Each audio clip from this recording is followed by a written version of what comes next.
Okay, so for this podcast, Up and Vanish, Season 1, Episodes 7 through 9. From Episode 7, they revisit the suicide letter, and, the young man that wrote, he couldn't live with himself any longer because he knew what had happened with Tara.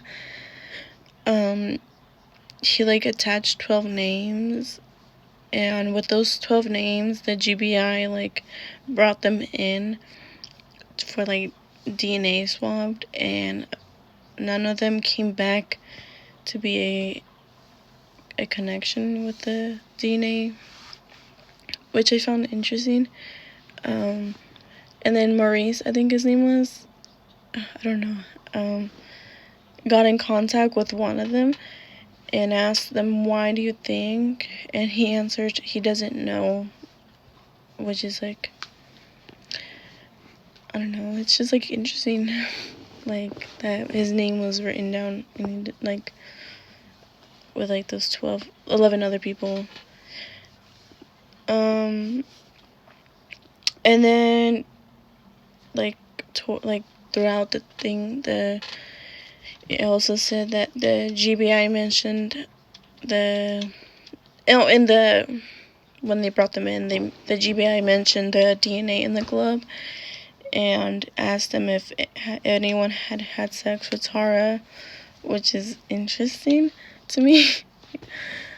That stood out to me.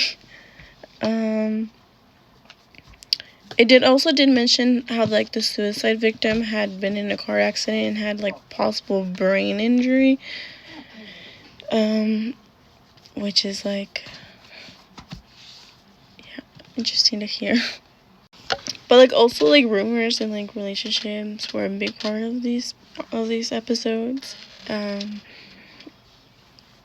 then another thing is that the glove being white or blue, or maybe being moved, or possibly replaced with another glove during it, which is interesting.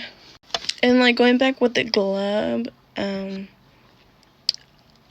think they one of the witnesses saw them banging it up and then leaving it open at the desk, I think it was. And I feel this connects back to what we're talking in class about securing evidence and not letting it get contaminated. And I feel they should have definitely have done differently when collecting the glove, because it could have been contaminated, or the evidence in the glove could have been destroyed.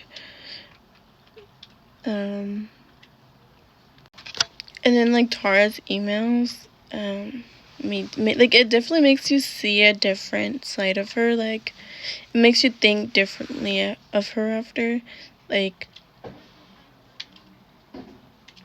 just I don't know. This case is just honestly just interesting, and I can't wait to hear more about it, because honestly, what is happening? Going back to the community and the rumors, I feel they definitely were thinking why did these people stay silent for so long if they knew anything about what happened. And I feel people just stay silent because of fear most of the time. Most of the time they stay silent because of fear. Oh, okay. So another thing is, I forgot the guy's name, but his behavior was violence and drug activity, and they described him as his having a temper most of the time, which I found interesting.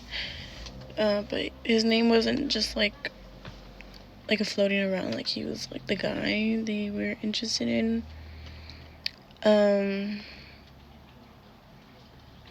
But yeah, this whole case has major red flags.